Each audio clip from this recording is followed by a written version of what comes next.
scared of stuff, but it's already, you can sort of see where it's coming from. Like, we're already cyborgs in a sense because we've got our phones in our pocket. These are supercomputers. We ask it all the questions we don't know the answer to. It knows where we are. It gives us directions. So, you know, and then it's in your glasses with Google Glass, and then it's in your contact lens maybe next, and then you might just end up with some brain implant where you got Google in your head. And where will people draw the line? Quite true. I don't know where they draw the line. Where maybe the scariest part is the whole what makes you a person, and whether if you were to remove the brain and put it into a completely robotic the personal body, identity thing. Is that still you? And as soon as you remove it, who are you afterwards? You know? Yeah. So the brain damaged patients and like brain surgery stuff must shed light on the personal identity stuff, because they do like I don't know what it is when they sever your hemispheres. What's that joining part? I forget the name. And then you can, like, you know, almost have arguments with yourself, and then you get like those mirror agnosia patients who ignore one side of their body and things like that. So the ghost arms and that, the phantom limbs and stuff. We get an itch on your So that stuff's quite amazing. And then so the prosthetic arms and stuff are getting pretty good now as well. Yeah, those ones, that sort of idea links in terms of adding beyond the human form. So not just repair, but improvement. Yeah, but completely beyond it. So it's not just making this arm stronger, it's adding another limb itself, it's adding other legs. I feel like the limbs are the way to start. I don't know what the bigger idea would be. But it would be to create a whole nother limb, and our brains are malleable enough that it's possible.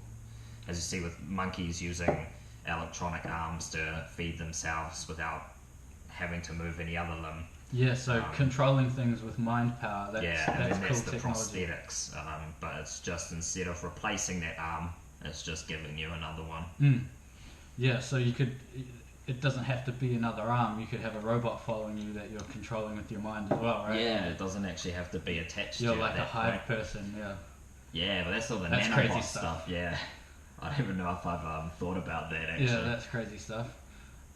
So it's interesting. Like, I hope we go down the biological route, and because that's what medicine has been so good at so far. We've pretty much solved infectious disease, except for the pro-disease movement, which calls themselves anti-vaxxers. No.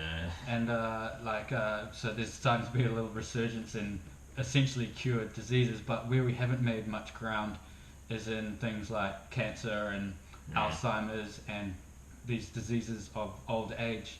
So it'll be interesting to see how this type of research, learning the DNA, how it behaves, will feed into that, and we might see some impressive gains. Yeah, I guess it's the reason we see that in terms of life is that the reason we were dying so early was these infectious diseases, and as we've cut them out, we've started to grow older, and now we're seeing a whole new set of what is killing us now at old age. And now we're seeing cardiovascular disease, and as we cut that out, into the new disease, and as you we live go longer. into the 150s or whatever is the next large area of longevity, you know, what we're going to, maybe we'll find something else, which is the big problem. Yeah, that's an interesting point, because, you know, even in the 1800s, I think 35 was old age, and that was the average age of death. And, you know, with things like sanitation, wash your hands, dentistry, childbirth improvements, you know, half of women used to die in childbirth for most of human history. So it's only very recently where we've actually started living, not dying. Beyond the infectious part, So beyond the infectious part, that's right, and now we're encountering diseases of old age that we weren't really seeing before. So I like that idea of, because now people might live to 100, if we're living longer, we might encounter some disease we don't even know about. Cardiovascular, new problem. Cancer's done, and now we're dealing with some something new else. range of... And I wonder if because as we see, even in the 30s, you know, we still had cancer, we still had cardiovascular disease, but it's increasing in proportion to what infectious diseases are now.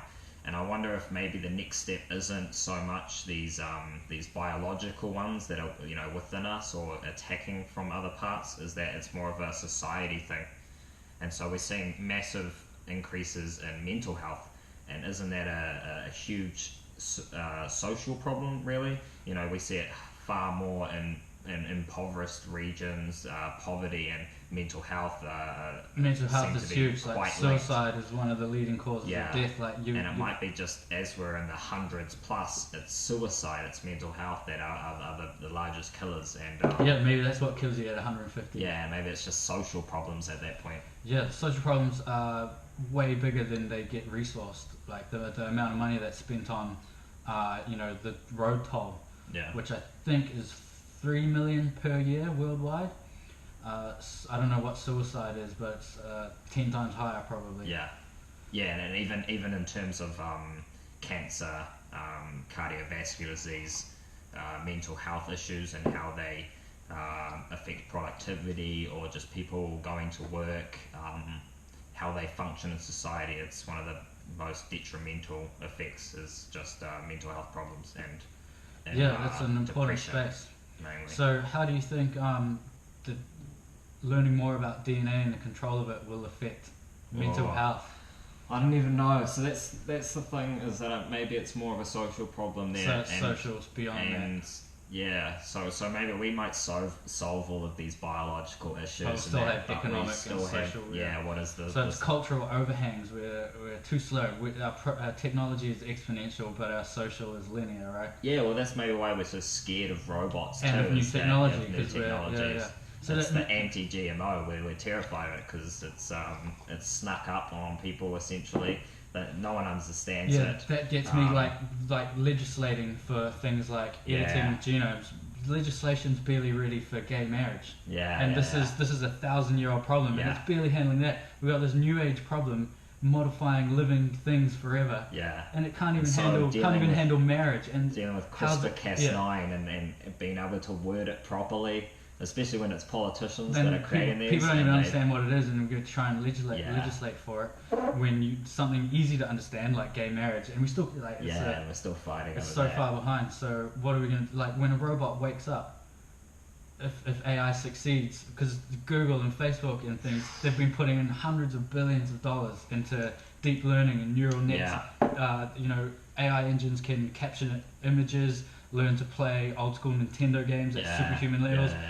Humans will never beat robots at chess again. AlphaGo beat Lee Sedol in Go. Lost on the most complex board game we have. Poker, which is the first imperfect information game. All the AI games have been perfect information games so far. But just recently, an AI engine cleaned up World Poker Championships, so it bluffed, and it did all these sort of intuitive things, and it's sort of black box programming. Like we don't know how it comes up with its answers. It's coming out of the simple gameplay to human ideas and thoughts. So and the discussion's not had, like society isn't ready for that. No, so but it's going to be on your doorstep, right? There's few groups which are dealing with that in terms of what is like the moral implications, and how do we deal with it when they can think. The robot rights. And stuff. And there's nothing. It's not nothing's there. No, so when it happens, we're going to be well behind. And with any tech we're coming out with, the CRISPR-Cas9, we don't have anything for it. It's snuck up, appeared out of nowhere, and it's untraceable as well. I remember Sam Harris's quote where he's trying to relate artificial intelligence, and it's like if we received a message from an extraterrestrial species that said, "Dear humans, we'll be there in 50 years, get ready." That's what AI is kind of like, where it might be possible, and if it might be possible, it might happen soon. And so that's the message we're getting, and we're just not ready. No one's reacting. Awesome. But kind of crazy. Alright, Sam, well, thank you for joining us on episode 1. And we'll see you again after your PhD, hopefully. And, I'll be back just after that. Sounds good. And thanks for listening. We shall see you for episode 2.